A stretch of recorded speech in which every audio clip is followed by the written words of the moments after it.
How we doing? How we doing? This is Destination Denver, Colorado. And listen, as much as I love Denver, as much as I enjoy living in Colorado, do not move to Denver if you cannot handle these 10 things in 2026. And we're starting right now.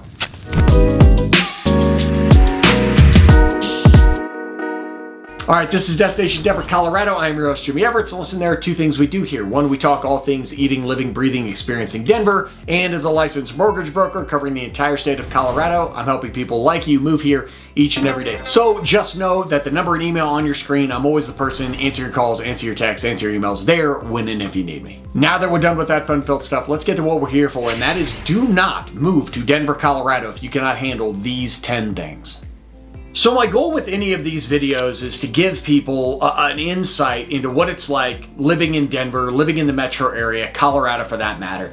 And it's not all sunshine and rainbows, as the joke goes, but at the same time knowing that I am a Colorado native, I enjoy living here. There's no other place that I intend to live anytime soon in my life, and the vast majority of people that I am surrounded by also enjoy Colorado. Having said that, there are reasons that people do not like this state, that they do not like Denver, reasons why they move away. And so we're going to cover those today. And listen, some of those will probably be obvious. They could be found with a Google search, but there's always going to kind of be just an insight as far as having lived here and experienced it. So we start with some of the more obvious ones. And number one being that you have the elements, you have the sun, you have dry air, you have smoke. You have the atmospheric cooking. When we talk about being a mile high at 5,280 feet and obviously rising in elevation from there, you're going to get beat up by the sun first. We have 25 less atmosphere to shield us here in the Denver metro, and then as you get into the mountains. So you aren't getting a tan, you are genuinely getting slow roasted. The way the sun will impact you, when people say throw on your lotion, your suntan lotion, they're not kidding. You also have this kind of slow motion sandblaster. There's an average humidity here of 33%. So be prepared. Skin dries, skin cracks. Every winter, I get these things under my fingers. My fingers crack, the bottom of my feet crack if I don't pay attention to it. So again, is it an earth-shattering thing? No, but I have talked to plenty of people who have issues with sun, with wind, with how dry it is here. You also have smoke season, and this is a reality. It's one of the bigger frustrations we have in Colorado is the fact that this perfect Colorado now includes about a fourth quarter, a quarter of just smoke and haze. In 2025, the Lee Fire alone burned 137,000 acres. This was weeks upon weeks of the mountains just being covered in smoke. And so you get that haze. You look over to the mountains, there's a haze. You look downtown, there's a haze. So just be prepared for that. And we typically have about 15 plus days every summer where we have action days as far as ozone, where it's just not the healthiest to be outside in a state where you genuinely want to be outside. And obviously that's going to impact different people in different ways. The higher the health risks, when I talk to people with asthma, different respiratory issues, that is going to play a different role for you than someone who doesn't have, those health challenges, unfortunately. Next up, winter driving, when you talk about competence compared to chaos. And I think this is a pretty minor one, but a lot of people want to talk about the weather here. They're moving to Colorado. A lot of people, they have not experienced a lot of snow. Maybe they're moving here from the south. We get a lot of folks up from Texas, Florida, don't deal with a lot of snow there. So first you need to understand the physics of ice.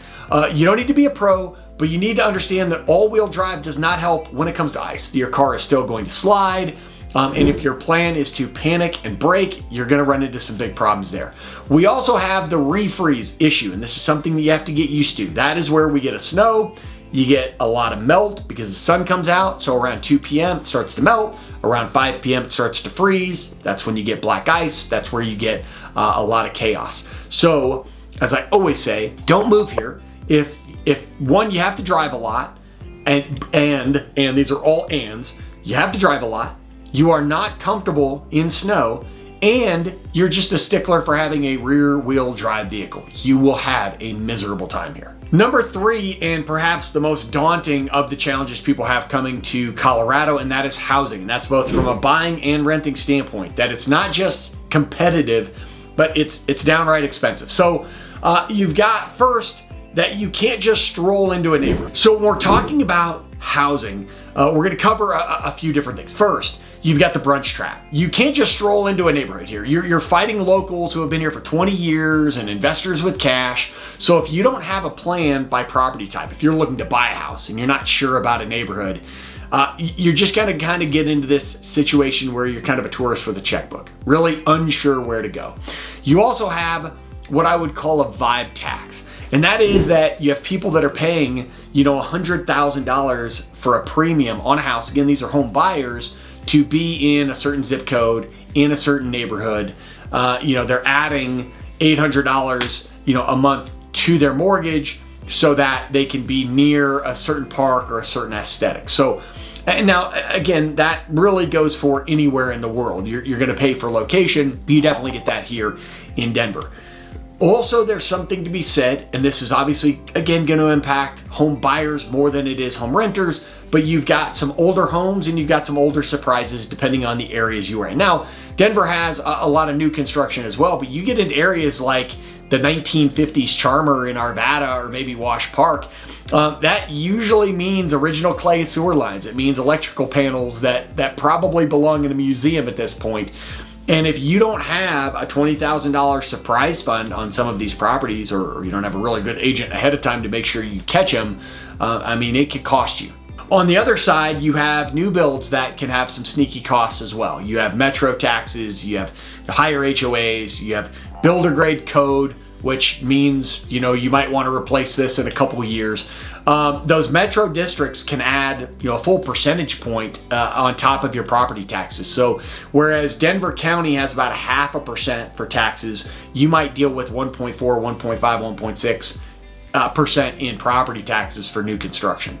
And renters are impacted too. Now, let me be clear here, rent prices overall have been trending down in the Denver metro. They really hit a zenith as everything did during the pandemic.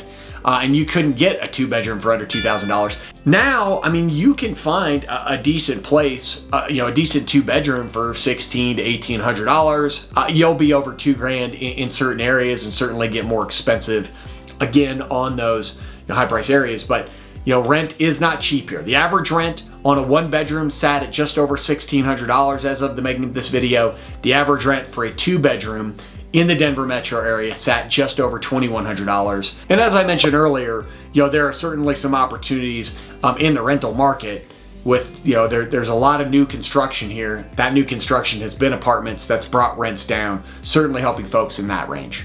Now, getting into more of like the lifestyle challenges that tend to hit people or hinder people, and that is one I would talk about the hobby tax. So what I mean by hobby tax is, you move out here, maybe you are already a skier or snowboarder, or maybe there's some activity that you want to get into, and gear is not cheap. So you move here, and all of a sudden you feel like a loser because you don't have a $5,000 mountain bike and you don't have a $1,300 ski pass. And again, you don't have your skis and all your equipment.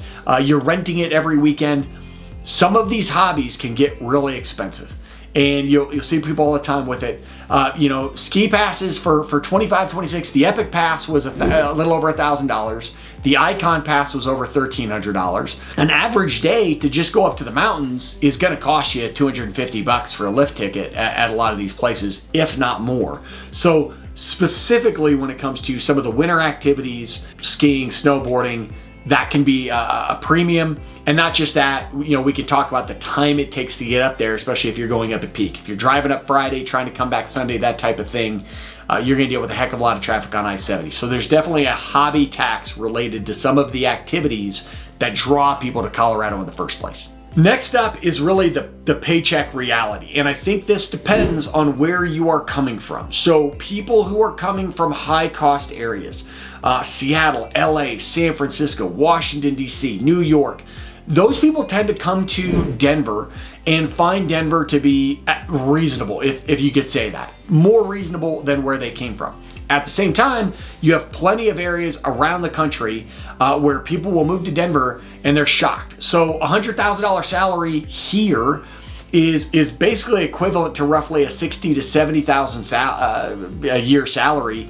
in most of the Midwest. So if your income is fixed and you're moving here on Optimism, Denver will chew through your savings in a hurry, and I've seen it happen. A lot of times when people call me, they are moving here to kind of figure things out as they go, or they're keeping a position, and it's okay if that position is going to pay you, a cost of living, adjustment, for moving to Denver. But if you're moving here on a Midwest salary, Denver is going to beat that up really quick. And just to give you a little frame of reference, according to many sites, a living wage in Denver sits at around $26.20 per hour, $26.20 an hour. A family of 4 needs an income of about $105,000. That doesn't mean they're thriving. That is a living wage in Denver based on a few websites. Number 6, and I don't want to spend a ton of time on this, but traffic. And I know you're going to see this in a lot of videos, and a lot of people are going to bring this up.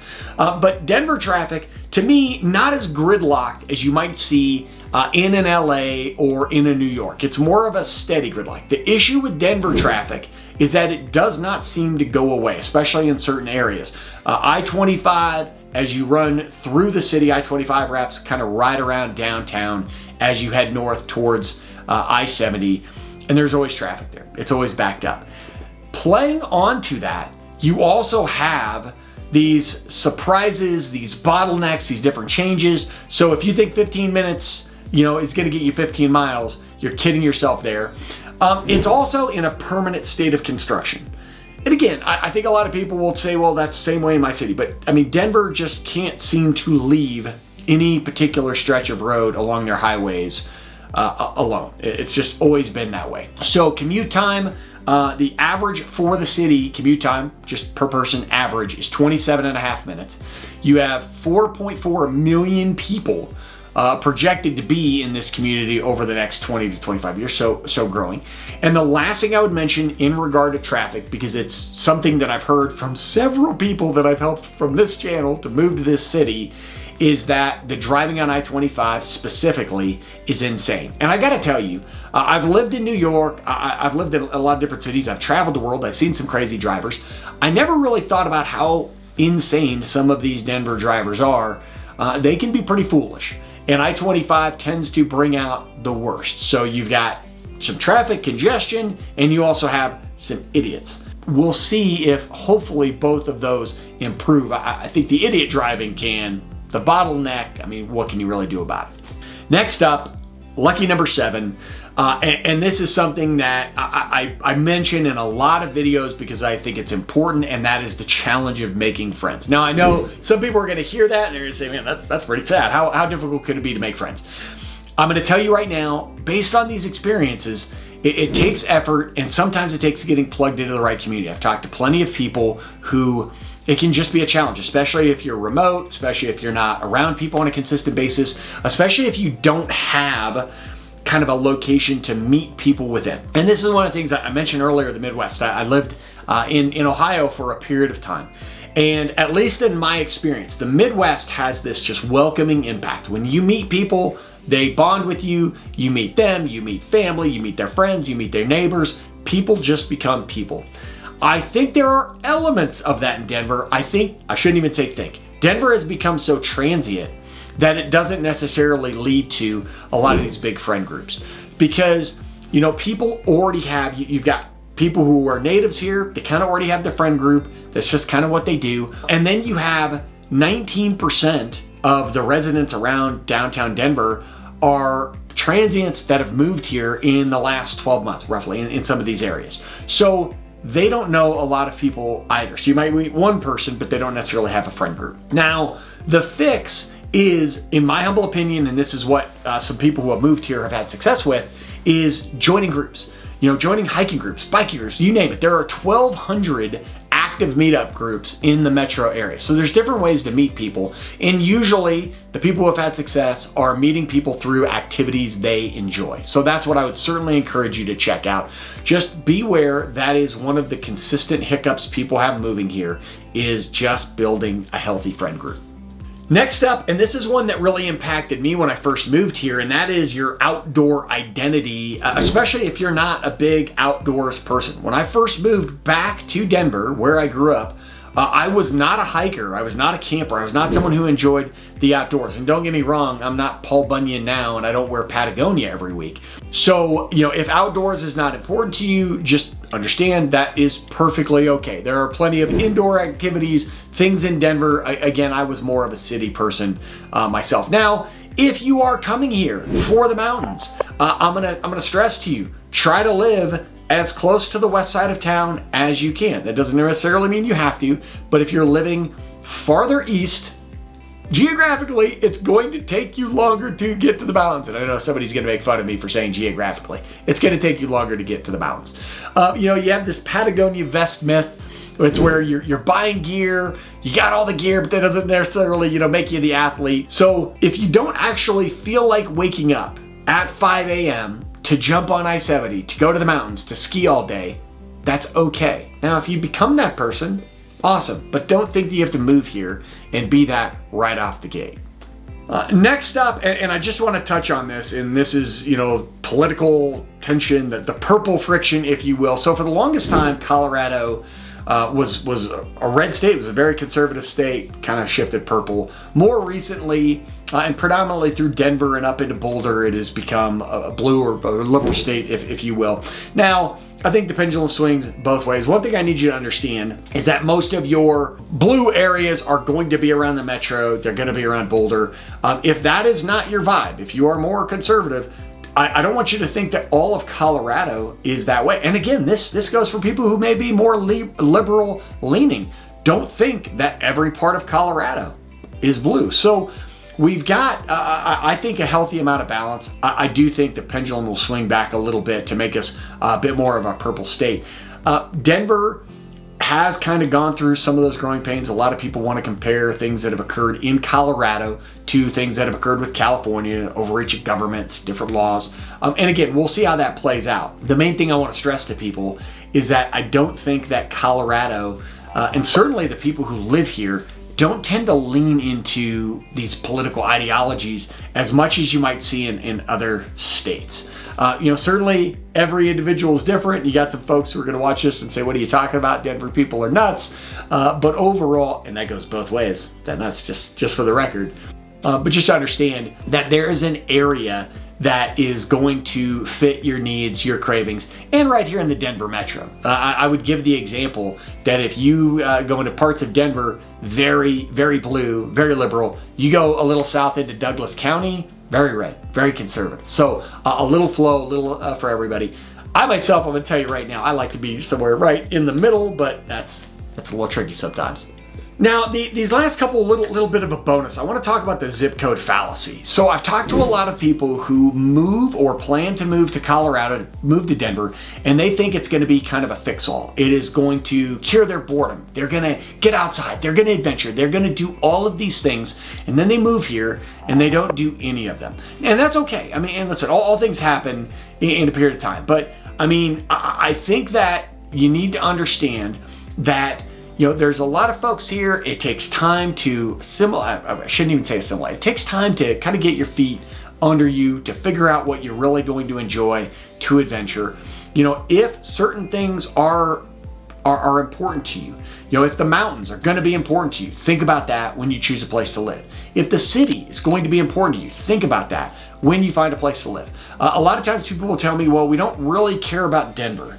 And they'll find a place that is 45 minutes, an hour away from Denver, and then they kind of regret that they don't get a chance to go down to the city for more things. Somebody, again, wants to get up to the mountains. They choose to live on the east side of town, and they never really get to the mountains because it's going to be an hour and a half drive with traffic just to get to the foothills. So those are the challenges. Don't think that moving to Colorado is going to be a panacea fix for boredom, a new start. It's a great place to come for a new start, no doubt about it. But be prepared. And then the last thing I want to mention, more of a bonus than anything else. So Denver really hit a growth spurt in the 2010s. Fast, rapid. The pandemic really threw gasoline on that. Since it has leveled, actually Colorado lost more people than it gained last year. It's the first time it's happened in a very, very long time.